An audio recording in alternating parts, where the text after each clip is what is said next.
All right, and we're live. Hello, everyone. I'm Mike Supervici. For those of you that don't know me, I run the graduate success group here at the Founder Institute, and I'm here with Doug Landis, who is going to drop a lot of knowledge on everyone here when it regards to sales and things like that. So, if you don't mind, Doug, maybe you can we can start out by you giving us a brief intro on yourself. Yeah, of course. Thanks so much for having me, Mike and crew and everybody that's on the call.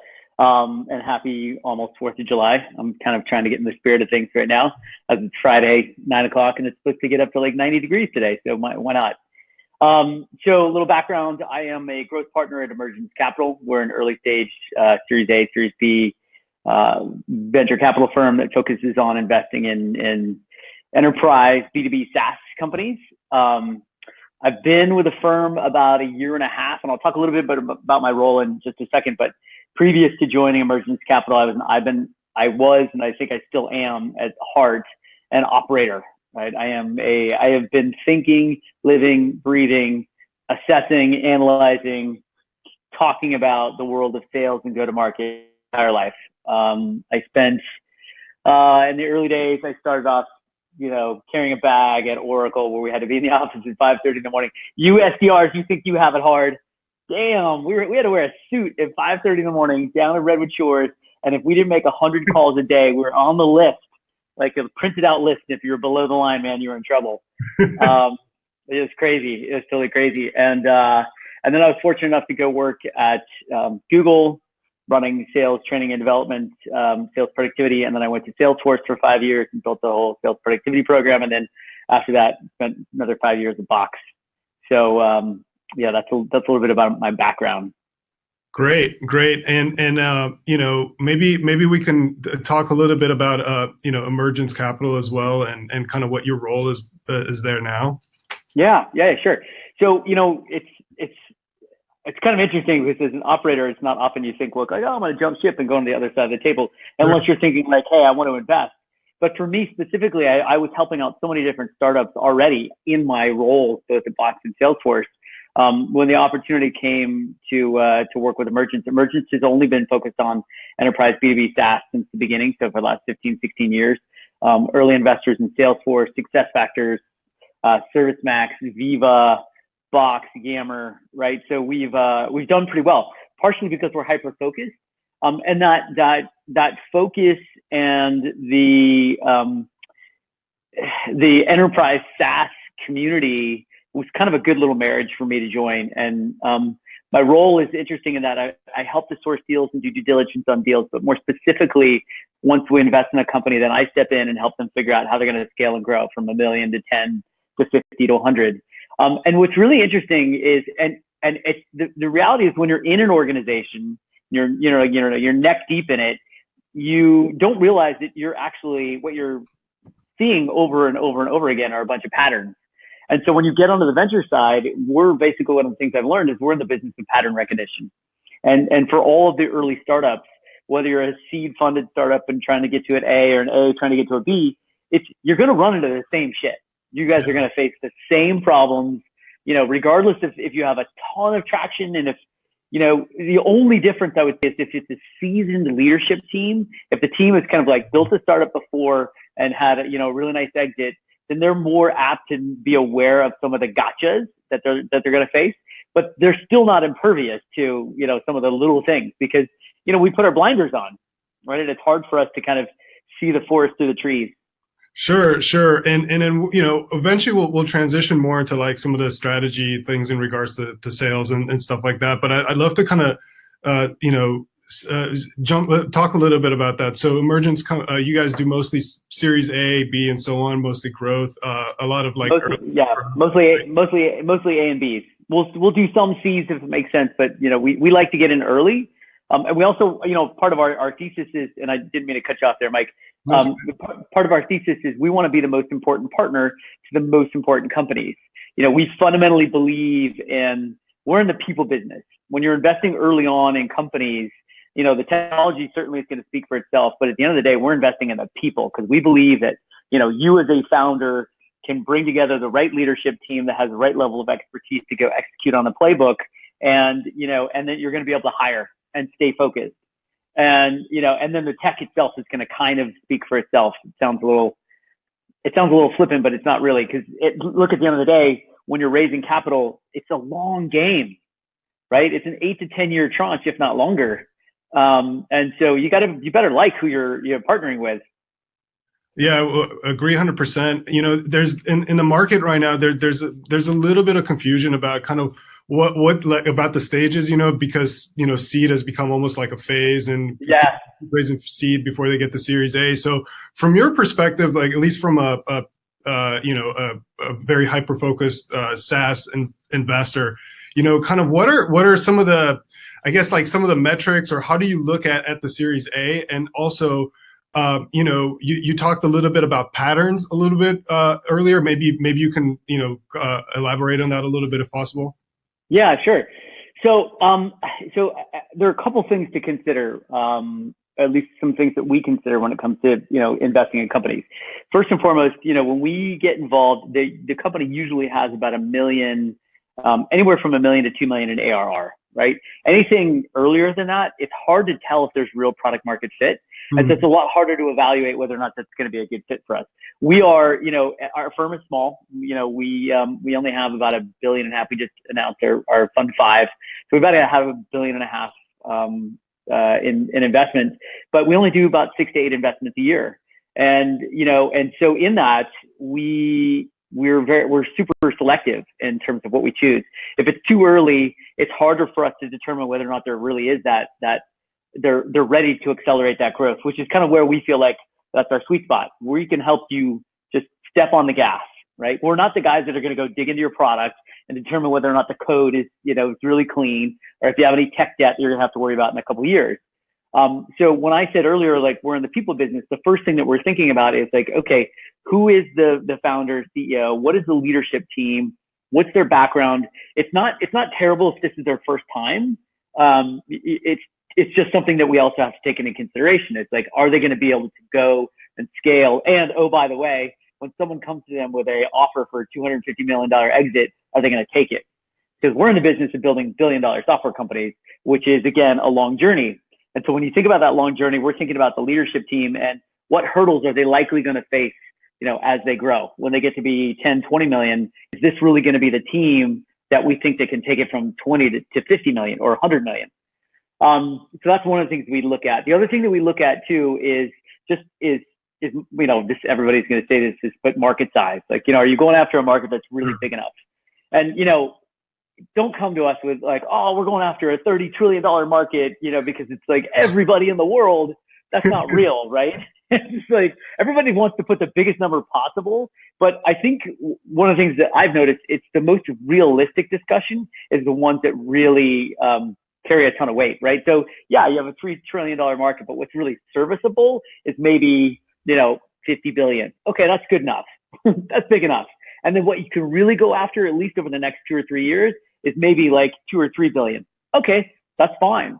That's good enough. But we also know that there's more. There's a lot of headway in there. So of course we look at market size, and then we look at market traction. How are you progressing? We definitely look at churn. Are you just adding customers and they, falling out the bottom of the bucket? The other thing that's really interesting that I think is weighing more heavily on investors nowadays is engagement. So you've got an application. How much are people using it? How much data are you able to capture, and what are you able to do with that data that is unique?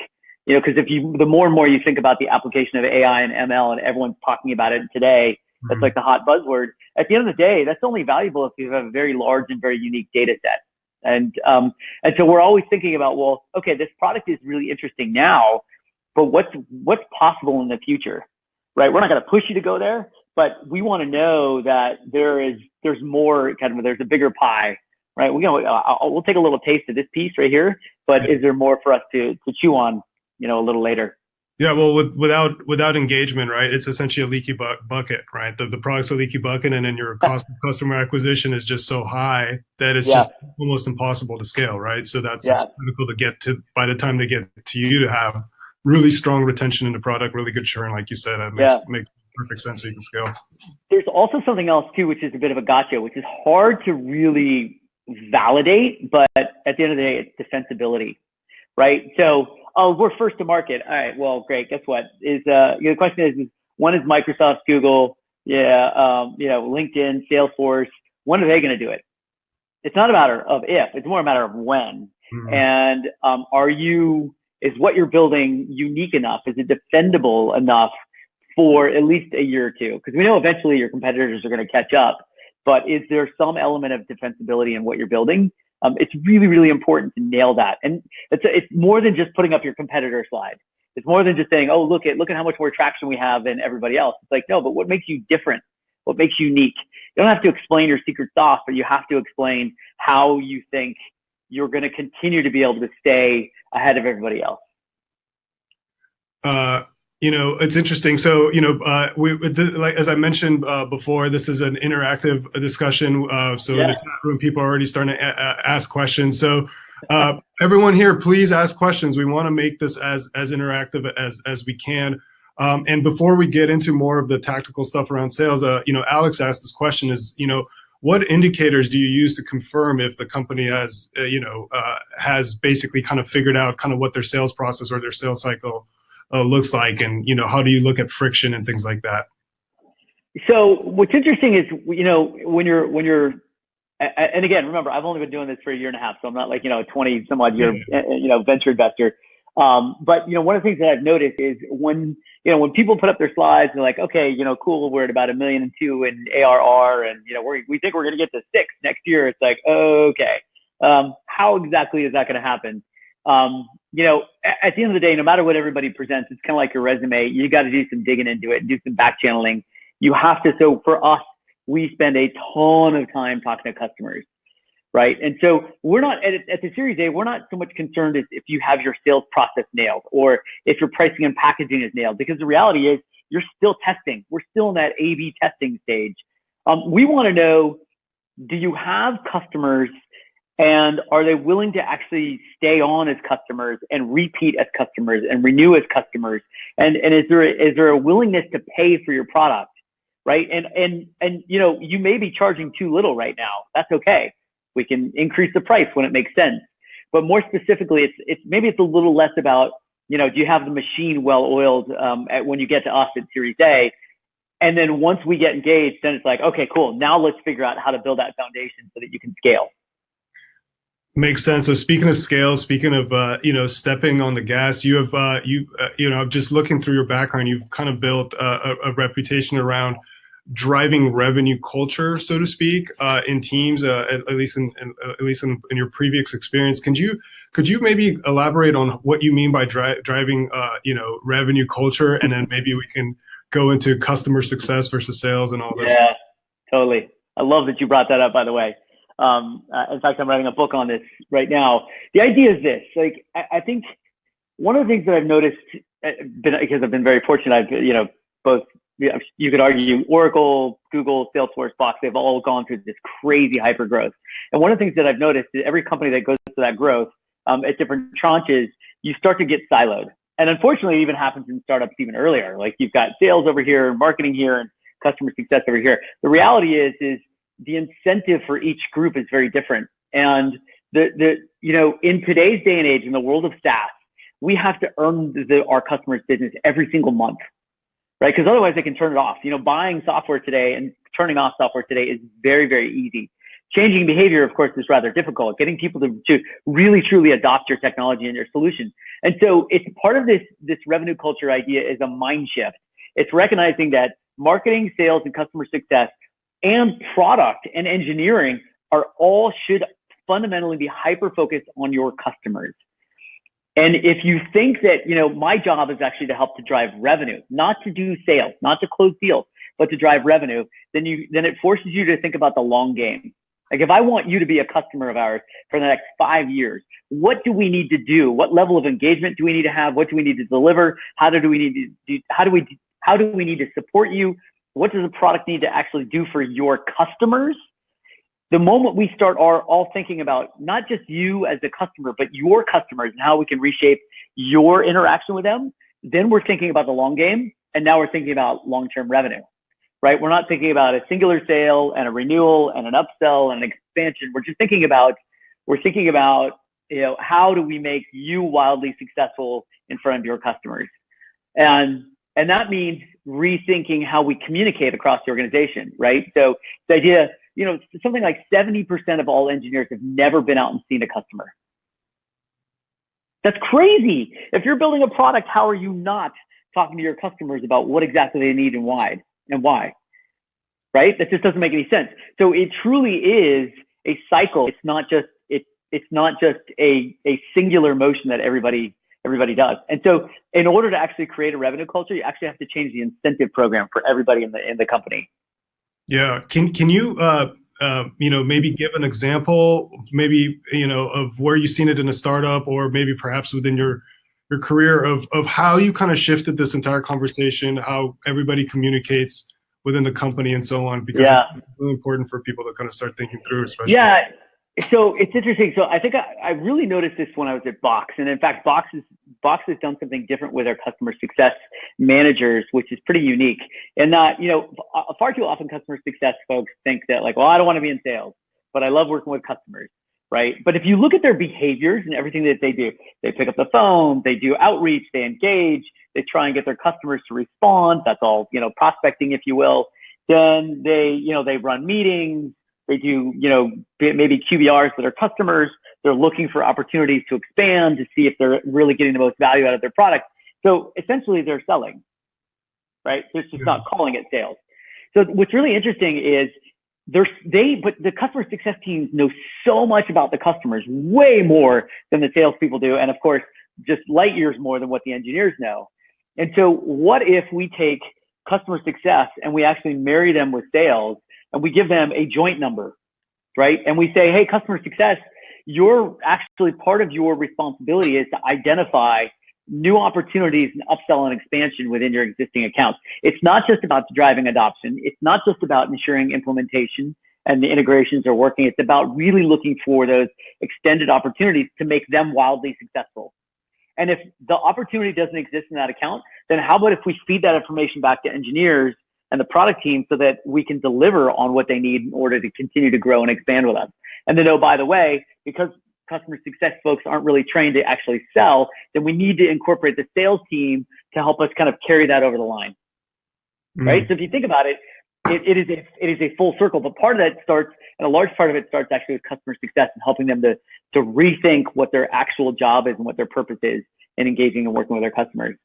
The other component of that too is infusing what I call the voice of the customer into the entire company, right? And Salesforce does a remarkable job of this. If you go to Dreamforce is nothing but their customers talking about Salesforce, which gets to be a little disgusting because it's kind of self-serving. But they do an amazing job of not saying, hey, listen to us, Salesforce. Well, okay, they're pretty cocky about that, but they don't just say, hey, listen to us. They say, you know what? Don't just take our word for it. Actually, listen to what they say, and we listen to what they said, and then we infuse that into our culture and our ethos, into our product, into our whole go-to-market strategy.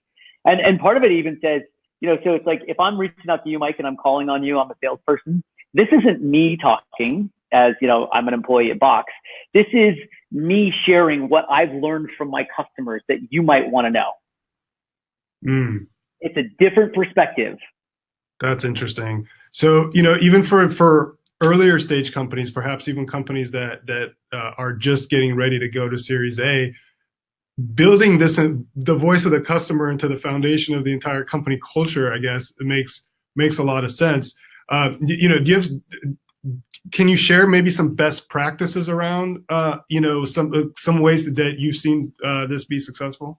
Yeah, totally. So, well, first of all, whatever your pitch deck is to go raise money, whatever your first call deck is that you use to present to customers, however you position yourself in front of your customers, you're doing it wrong. It's backwards. You need to flip it upside down. Typically, the customer story, if you will, is at the very end, right? Because it's kind of like the validation that what problem you're trying to solve and how you're solving it is right? If you think about the typical architecture, I would argue you need to flip it upside down. I would argue that you need to lead with, hey, let's just say you're a seed stage company and you've got 5 beta customers. Well, I'm going to venture to guess you're learning a ton from those 5 customers, right? And those learnings you could easily share with potential customer number 6. Don't you think? So why don't you lead with what you've learned from your 5 customers, or what you've learned over the last year, over the last 2 years, and lead with that and help them understand things that they might not be thinking about. You see, if you think about the challenger sale is all about how do you challenge your customer to think differently? Well, how you do that is you use what you've learned from your customers and you share that with prospects, and you say, hey, you might be facing some of these problems in the future. You might not be facing them now, or you might not even be aware of it, but it's quite possible that you're going to be facing these in the future. So let's talk about what that could look like. And let's talk about what it might cost you if you don't think about this now. Same thing with your pitch deck. You're a seed funded company and you're going to pitch for your Series A. For me, the first thing that I might put up there is like what a customer says. First thing, this isn't us pitching you. I'm actually pitching my customers to you, because you giving me money is going to allow me to go serve them. It's going to allow me to serve more of them. That's a really interesting angle. Yeah. No one's ever thought about that. But what typically happens, everyone comes in, they're like, here's the problem what we're solving. Here's how big the market is. Here's how we're solving it. And look at our revenue run rate. It's like, okay, cool. Great. I get it. But what are you doing for your actual customers? Right. It's interesting. We have Jose here. He asked the question: is like, how do you, are you essentially implying that businesses should grow by focusing on like efficiency, or how are you thinking about that? Well, I mean, look, we always look at efficiency. Even at Series A, we're looking at, okay, how much money have you raised? How efficient have you been at spending that? And we also recognize that there are some markets where it's a bit of a land grab, and you're going to basically have to buy the market. We kind of get that, but you want to buy it smartly, right? Are you being smart in terms of how you're actually going out and getting your customers? And then, the other thing we're looking at is, the customers that you have right now, where's the expansion opportunity? Is there any upside? Or you're just getting a customer and that's a customer, and then your job is basically just kind of support them and nurture them and go get net new logos, and that's how you're going to grow. So it's not so much like, am I saying, grow efficiently? You always have to be mindful about how efficiently you're growing. Because look, in the early days, everything is a trade-off. Everything. Do I hire one more engineer, or do I hire an AE? Do I hire 2 AEs? Do I hire an SDR? When do I hire a VP of sales or a head of marketing? By the way, I would argue you hire a head of marketing way earlier than you think. Right. Because your brand is something you've got to build, right? You need to build up that muscle. But it's trade-off, right? I would also argue hiring customer success managers before you go out and hire a swarm of AEs. Because again, those customer success folks are there to help make your existing customers insanely successful. And the more successful they are, guess what? The more they can be your advocates, the more they help you sell, the more they help to tell your story. It seems like a lot of modern sales now is basically, at least SaaS in particular, is basically land and expand kind of strategy nowadays. How do you look at how do you look at growth in between, like, landing more customers and then expanding a lot within the account? Because it feels like a lot of the growth could almost be within the account, given how large some of the organizations could be. Yeah, totally. And again, that's also part of that kind of 1-2 punch. It's a little bit of a trade-off in the beginning. Yeah. In the very early days, you're just going after net new logos, right? Because you have to prove your value in order to drive that expansion. And some companies, it takes 2 or 3 months to prove the value. And other companies, it could take 9 months or a year. It also depends on the kind of companies you're selling into. If you're selling into larger enterprises, their buying cycles are a lot longer, right? And so your expansion opportunity is going to be a little slower. If I'm selling into a bunch of smaller companies, and then we happen to, it also kind of depends on your product roadmap. But again, early stage companies typically only have one product, right?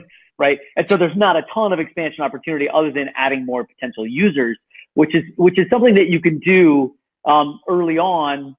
If again, you can prove immediate value.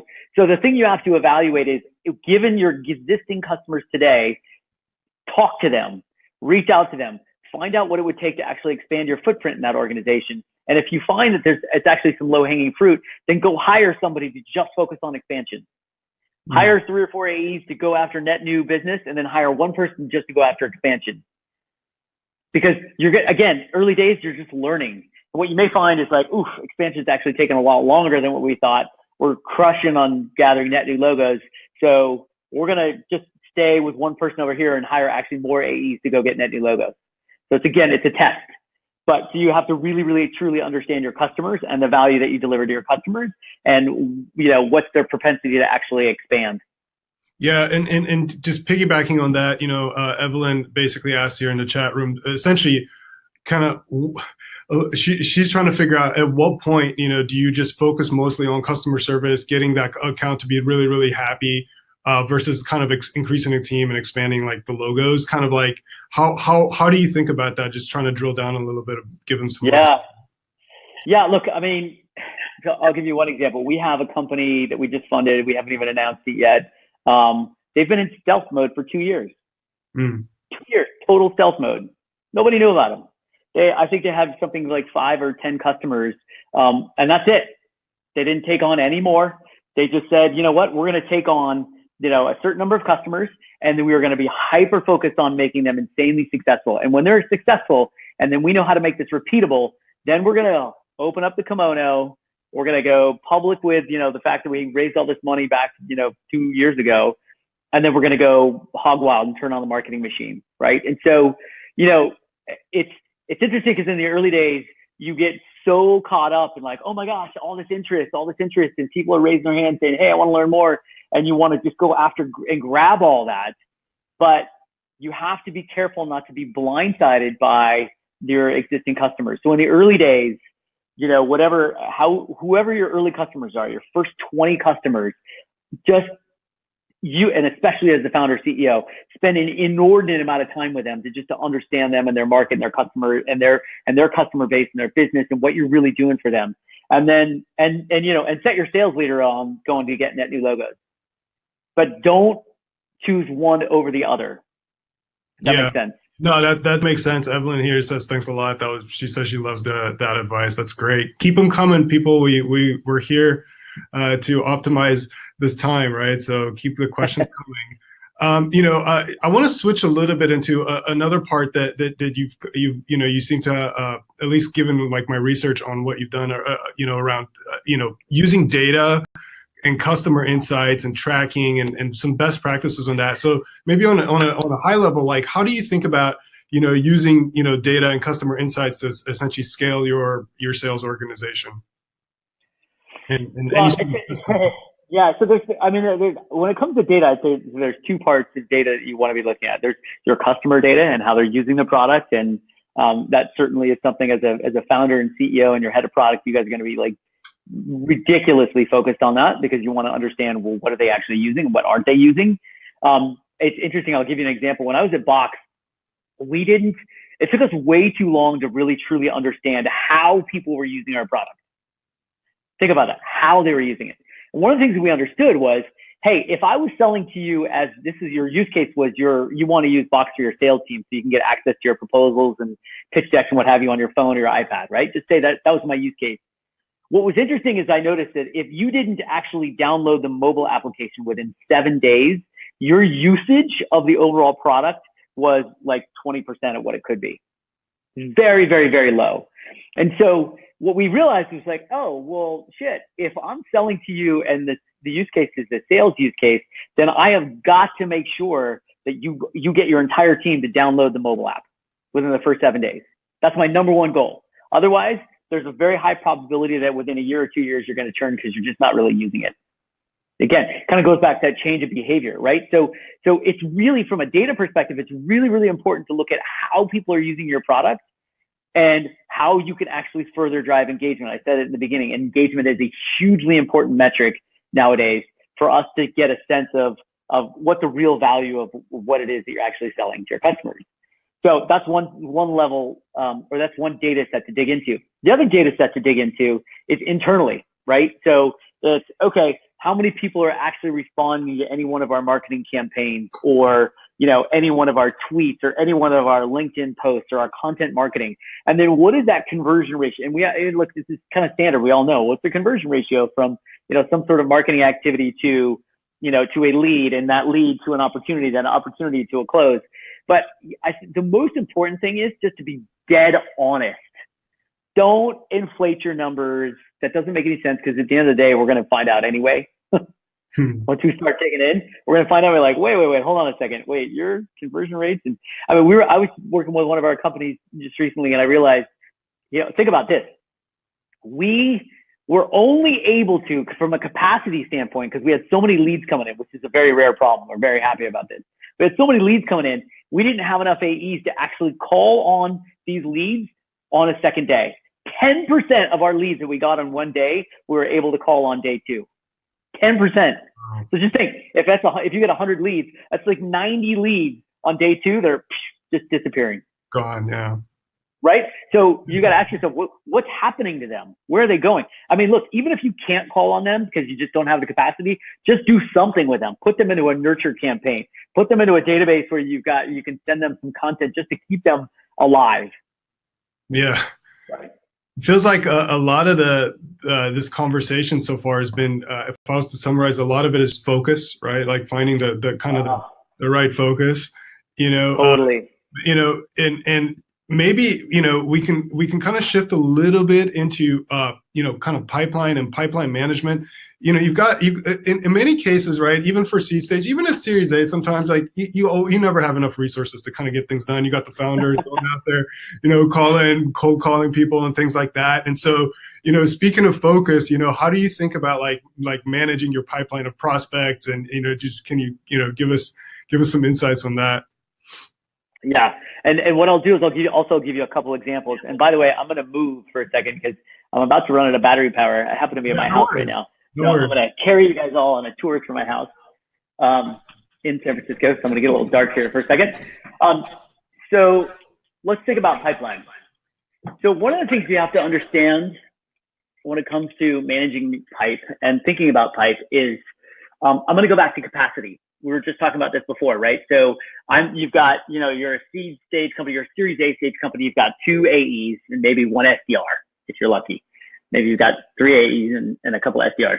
The question that you have to ask yourself is, well, technically in a given day, how many companies can I actually call? Number one. And now if I actually get somebody on the phone, how long is my average conversation? Is it 5 minutes? Is it 15 minutes? So therefore, how many actual conversations can I have within a given day? Of those conversations, how many of those am I likely to convert to an opportunity? Okay, cool. So now I've got a percentage. So let's say I'm able to make 30 calls in a day. By the way, anytime you think you can make any more than 30 calls, if you're doing demos as well, you're smoking crack. Like it's just, you realize, because let's say, Mike, I'm calling you and I don't get you on the first try, or you're like, wow, I'm just jumping into a meeting. Call me back in an hour. I'm like, oh, okay, cool. Now I've got a task to call you back in an hour. Well, now that's 2 calls just to one person, just to have a conversation, right? And so then I have to think about, well, okay, so of those conversations, and let's say 10% of those I can convert into an opportunity. So that's 3 opportunities I can convert in a given day. Great. But now I have to manage those opportunities. Now I have to think about, well, how long does it take from the moment I convert that opportunity? How long does it take for me to get through every stage of the sales cycle? Now, if it's a $1,500, average sale price, well, then I could likely close that in 1 call. It's quite possible, right?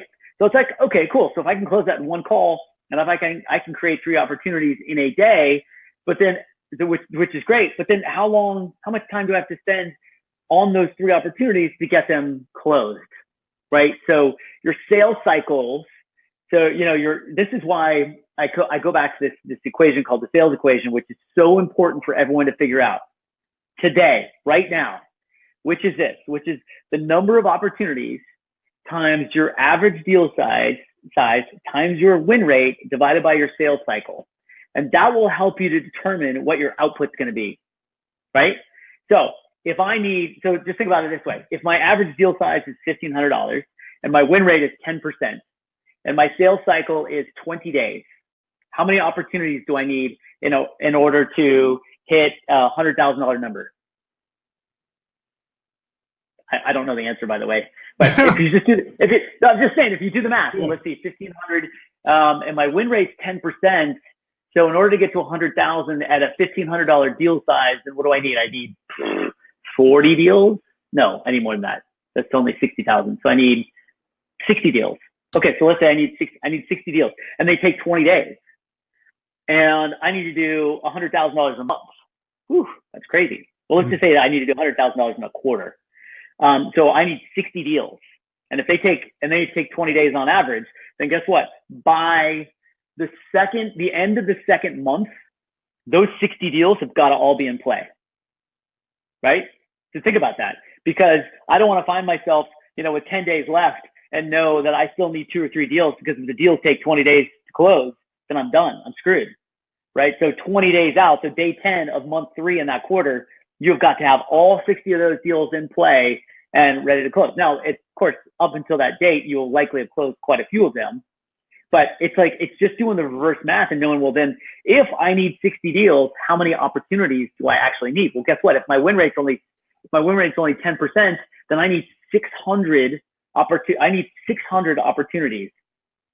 Well, how the hell am I going to get to 600 opportunities? Well, then, okay, let's think about what my conversion ratio is from the number of contacts or number of calls that I make to an opportunity. You see how you can just back into this? Totally. Just for everyone here, can you please repeat the equation one more time? I got this in the chat room. Yes, no problem. So it's the number of opportunities times your average deal size times your win rate divided by your sales cycle. Great. Mark, if you could put that in the chat room, that'd be great. And you can literally kind of drive, speaking of driving revenue culture, right? Like you can almost use this to drive the entire company based on Absolutely. And align everybody together on it. Right. So here's the thing. If I need 600 opportunities, now let's continue the math, but let's continue it outside of sales. If I need 600 opportunities, well, how the hell am I going to get those? How many calls can I make in a day? I can make 30 calls, and I'm lucky if of those 30 calls, I can turn those into 3 opportunities. Okay. But that's making 30 cold calls. But think about the other opportunities that I've got to manage throughout the cycle. So then the question is, should I be doing all the cold calling, or should we go hire some SDRs to help me, to help create opportunities for me, so then I can just manage the opportunities and close them, right? So the question is often when do I hire an SDR? Well, you hire an SDR when when you're at capacity in terms of what your AEs can actually do. Your AEs in the very beginning are going to be both your SDR, the AE, and maybe even in some cases your CSM. Right. And so you're gonna hit that capacity threshold really quickly, and so you're gonna have to determine, well, if we've got a bunch of inbound interest, then I should probably hire an SDR pretty quickly and let my AE just focus on closing deals. Yeah, that's a really interesting point. Like you said, in the early days, basically the founder is the AE that does everything, right? And then maybe expands out eventually when everything breaks, right? And then so I think that's also a very important point. Like basically what you're saying is when things start to break and you can't support it anymore, that's when you want to start thinking about adding some more resources, because just the time ratio, you know what I mean? Totally. Or you can also say, well, okay, I need 600 off in order to get to 100K in a quarter because my deal size is only $1,500. So I've got 2 options. One question is, where do I need to hire someone on the marketing side to help me go out and generate enough awareness and interest so that I can get those 600 opportunities? The likelihood of that answer is yes. Hire someone in marketing a lot earlier than you think, because you're going to need it way sooner than you actually think. And by the way, hiring a VP of marketing will take you 6 to 9 months, period. Yeah. Hiring a VP of marketing. So think about that marketing hire first, or early. So that's one thing. The other thing you have to consider is, well, wait a minute, what can I do to actually increase my deal size? What if I took my deal size from 1,500 to 3,000? Meaning, are we pricing this too low, or are we just taking down deals too quickly when there's an opportunity to actually take it from 1,500 to 5,000 or 6,000, right? Or are we going after the wrong accounts? We're just going after all the little small mom and pops who are raising their hand, and I'm doing these little piddly deals where I should be going after bigger deals, which, by the way, if I do go after bigger deals and say they're 8,000 now, my sales cycle will likely get longer. So I have to be more thoughtful about that. So again, going back to my pipeline, going back to the number of opportunities, maybe I don't need as many opportunities, but I have got to have them all in play by the middle of second month in the quarter, right? Versus the middle of the third month. Yeah, that's fascinating when you start to kind of dive back, just work backwards, right? Just work backwards from the target and kind of start building that. And Let me add one more thing. Let me add one more thing to that. Yeah. We talked about marketing, right? So when do you hire that marketing person? What are they actually doing? Let's talk about customer success. If I have to have, what did I say? If I have to have 600 opportunities to get me to 60 deals, which will get me to my 100K number. Cool. Do we have enough people in customer success to support 60 brand new customers right now in the quarter?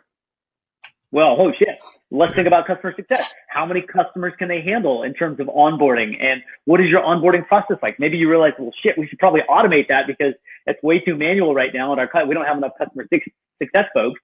And so let's think about automating our onboarding process and have customer success focus on, just adoption, right? And so that's the other thing that you have to think about in the equation. When you take a look at this equation and you put those numbers in place, number one, I want you to use it to set your benchmarks. But then also use it to think about, well, how does this impact marketing and how does this impact customer success? Because it is all connected. Just to piggyback on that, I'd love to kind of get your thoughts, about, compensation and essentially kind of like aligning all of these different, on a high level, just at least aligning, right? Exactly. Like customer success versus sales versus marketing, and sometimes a little bit of both, like how have you, at least, how have you thought about it in your career? Well, at the risk of kind of poking the bear, I would say on the marketing side, I think marketing's comp structure is a little skewed. Because if you think about what their incentive is, it's like get butts and seats to a webinar, build top of the funnel MQLs, which by the way, no one ever really agrees what an MQL is. No one ever does. I don't care how well oiled your machine is. Marketing is always going to say, well, I'm giving you way more leads than you can handle. And sales can be like, yeah, they're all crap. There's no interest, right? So that's always going to be a tap dance. But I think one of the interesting things is if you give marketing a revenue quota, and I'm not talking about the VP of marketing, I'm talking about the head of product marketing, a revenue quota, the head of demand gen, a revenue quota. And what I mean by that is every quarter, you part of your job is to help to influence revenue in a company. And so, part of your comp plan isn't just like, your bonus based on hitting your objectives that are to the masses, but it's also like, hey, if the sales team actually hits its number, then you're going to get paid out on some of that. You're going to get bonused on some of that. It shifts their focus. It's like, well, okay, how can I make more money? Well, number one, I can do more webinars and do more campaigns and create great content. But number two, I can also go help the sales team as much as I possibly can. And maybe that's creating some assets for them, sales decks. And yes, I know that's normally a part of a marketer's job, especially in product marketing, but how often are they actually comped on it? What if you actually gave them commission on all deals over 100K? That's interesting. Mm-hmm. I don't know. It's just, I think we need to reorient some of their comp structure. I think the flip side on customer success, the way I see it is you give them a quota every quarter. And part of your job is to identify upsell and expansion or net new opportunities in your, pool of your book of business, your pool of existing accounts. And you've got a quarterly revenue target that you need to help to uncover. And oh, by the way, we're going to pay you on that. And we're also going to pay the AE. So for example, if you uncover a huge upsell at one of our accounts because you realize that, okay, they could use one of our other products, maybe it's, they can use our platform to build a new application, you take it all the way through, then I get involved because I know the account, we help close it together. We're both getting paid on it. We're getting paid a little differently because I'm on a different, commission structure, but this goes right to your quarterly number, your quarterly target. That also seems like it would really incentivize collaboration, right? And it seems like sometimes there's not as much as there should be, right? Because like the sales guy or the salesperson got the account, and then there's another person that's job is to expand the account, and it's just Well, and that's actually a really interesting question, and I'm not saying that there's a silver bullet to this because every company and every industry is different, but the idea, and I get this question a lot, which is, okay, at what point do I have AEs that are just hunters, that are just going after net new logos? And then at what point do I build an expansion team? And my thinking is, again, if there's an opportunity, again, it depends on the solution and the market that you're going after. But my thinking is if you can do ELAs in a company, then the AE should own it forever. Because just think about how long it may take to just get that seed deal, that 50K deal in, a Procter & Gamble or a GE. right? Well, guess what? The moment I land that deal, that means I understand the landscape. I've worked with procurement. I got us in as, I got the MSA done. We're in as a recommended vendor, right? So like I've done all the work. I've done all the heavy lifting. I want to continue to carry the torch, right? Now, my CSM though could help to identify areas that I could go call in and dig into and sell to. And so collectively, we're going to do it together versus I just landed the deal. I keep it for 6 months and I hand it off to an expansion team, which to me, it's like, so it's a little demoralizing. I mean, I get both sides. So it totally depends on your company, your product, and the industry that you're selling into, and what, like, if you're only selling a product just for, HR, if it's just a recruiting product, well then, it's a little difficult to do an ELA across an entire organization. So therefore, it may make more sense for me to like, okay, I got the account, let me hand it off, and if there's expansion, you can take it because it's not going to be huge. Makes sense. And with your experience, I mean, it looks like a lot of this kind of still relies on tracking, right? Whether it's tracking metrics for everyone involved and everybody here. Do you have some best practices you can give the founders here on tools and using tools to align the organization around some of the stuff, or anything like that? Yeah. So look, early stage founders, if you're in the seed stage or even Series A, hire yourself a Salesforce admin or a sales ops person right away. Do it right away. Because here's the deal.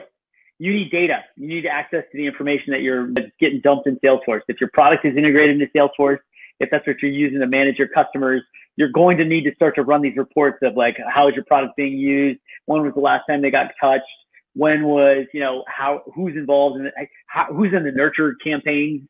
So first and foremost, if Salesforce is your CRM, your system of record, go hire somebody to help you manage that, because it's very daunting and get really complicated. As the founder, maybe in the very beginning, you're like, okay, so I got this because I'm an engineer at heart. I can dig into the product. I know how to build apps. That's fine, but that's not going to be that's not your job. Your job is to build a company, right? And so if you have to outsource it, but hire somebody to help you dig into your data and build all the right reports, because everybody says this. Well, garbage in is garbage out. You're never going to get good data out. Well, guess what? The only time you have to get it right is at the very beginning. So set up your Salesforce instance right, get the reports created right, and do yourself a huge favor in the long run once you have that data. Now, one thing you're also going to learn is Salesforce reporting is pretty two-dimensional, meaning if you're looking at like that sales equation that I told you, you can't build that specifically in Salesforce because there's too many dimensions. And so you may end up having to export it out into, products like Grow or Domo, which by the way, just went public today. I don't understand that when they spent $800 million and don't make any money, but that's a whole nother story. But you got like Grow, Domo, Tableau, ClickText. There's a number of different tools out there that you can use to dump some of your data in to actually get some 3 dimensions, if you will. And I'm sure there's other tools out there that I didn't mention that people are like, wait, use this. Well, I saw that in one of your earlier talks, you mentioned also just get a tool that your salespeople want to use. Oh, totally. It's true, right? So, that's a really, look, we all know that your CRM is going to be your system of record.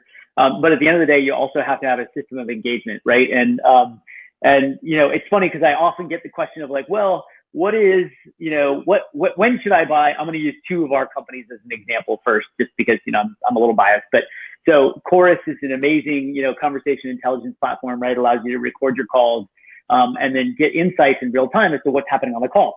Hugely valuable if you're going to hire a bunch of AEs and you need to scale them and onboard them, right? Because I could record this call that I'm having with you, and then guess what? Everyone can listen to it and they can understand what went well, what didn't go well. So there's that. And then you've got SalesLoft, which is your customer engagement platform, right? It allows me to determine my cadence of calls and emails and tweets and LinkedIn messages that will determine, that will help me stay on top of managing all this interest that happens to be in play. Question is, which one do you buy first? Right? Yeah. Which one do you buy first? I mean, on the one hand, part of that is, well, it depends on your business. For one of our companies that's getting just a ton of leads in, they actually need to go out and buy SalesLoft first because they need to manage all these cadences. As I told you before, like, only 10% of those day one customers are actually getting a second call. So it's like, for them, it makes more sense to buy Sales Loft first and then Chorus. But for other companies, because they're hiring like crazy, then it may make more sense to buy Chorus first and then Sales Loft. So part of it is just thinking about the nature of your business and what problem you need to solve for first and internally. The company that was getting all these leads, the other reason why we actually recommended Sales Loft first, by the way, they own both now, Sales Loft and Chorus. But the reason why we said Sales Loft first is because we also needed better data as to what we were doing with all these leads. Salesforce is difficult, and especially if you don't have a Salesforce administrator, it's difficult to really understand what's happening with all this inbound interest that's coming in, right? You make one call and then poof, they disappear. You're like, well, where'd they go? Right? So the beautiful thing with at least Salesloft Analytics is, and their integration to Salesforce, is you can start to see, well, what are we actually doing with everybody that's raising their hand saying, hey, I want to learn more. Yeah, that's fascinating. Everyone here, we're getting to the top of the hour, so if you have questions, this is a good time to ask them. I kind of want to bring it back to kind of where we started. It seems like you earned the title Chief Storyteller at Bach. How did that come about, and what does that mean, right? It's very relevant to founders, right? As founders, we're always trying to get people to buy into our stories Well, I don't actually know if people are all that good at telling stories, because I see people come in and they pitch and I'm like, oh, shoot me in the head right now, please. Look, the idea of Chief Storyteller is actually a title that I created myself. The reason for it was kind of twofold. When I was there at the time, we didn't have a CMO. And so there's still questions about like, hey, how are we actually talking about who we are and our view of the world to our customers in a way that is not Aaron Levy. The problem what you have, especially at Box in particular, is you've got Aaron Levy who's speaking at the 40,000 foot view, and he could just open his mouth and people will listen to him. He doesn't need to earn any credibility because he's earned it, right? Sure. So the problem with most of us is we have to earn the credibility, especially if you're on the sales side. If you're a founder CEO, you have a little bit by default because that's your title. But the idea of Chief Storyteller is like, how do we take this voice of our customer that we were talking about before, and how people are really using the product and the values that they're really getting out of the product, and how do we infuse that and feed that back into marketing and into sales and into our decks and into our message and the stories that we tell. So there's two parts to it. One part, which is how do we become a great storyteller? And that is an art. You do it at home, you do it with your friends when you go out for drinks, and when you're having dinner, you tell stories. It's what we do all day, every day. And then we get to work, and what do? We speak in bullets and fragments and text language, right? We don't actually tell stories. And that's, so one of it is on the one hand, it's like teaching people how to become a great storyteller. And then on the other hand, it's how do we actually take stories from our customers and fuse those into all of our assets in a way that is less self-serving and much more sharing. Final question on that here. Do any best practices or any things that have worked for you and while you were doing this, any kind of like tips or tricks for everyone here on how to kind of improve your storytelling abilities? Go take an improv class. I don't care how shy you are, how uncomfortable you are at presenting. Most founders and CEOs are like, they just hate getting on stage. Some are actually quite dynamic, but most people, I mean, look, public speaking is the most fearful thing next to dying, right? Like more people are afraid of public speaking than they are actually of dying. In fact, it's the most fearful thing that anybody of all human beings, which is crazy. So if you really want to get better at it, go take an improv class. It forces you to be dynamic and spontaneous and immensely present. You have to be present in order to be on stage, because you have to understand what's really going on. And far too often when people are presenting, they're just like, it's like a machine. You're like a machine. You're going slide by slide. And by the way, most slides are god awful, but it's like, you're not actually having a real conversation. And one of the things you learn in the world of acting is your job, regardless of who the audience is, regardless of how shitty your character is, or how dark or evil or whoever it is, your job is to elicit a positive response from your audience. That is your job. And so how do you do that? Well, you recognize the fact that I'm communicating with you, whether that's here in this webinar form, whether that's on a Zoom, whether that's on stage, or whether that's in a small small group. That is your job. And so in order to actually do that, you also have to build empathy and build a level of understanding of who you're trying to communicate with. That's awesome.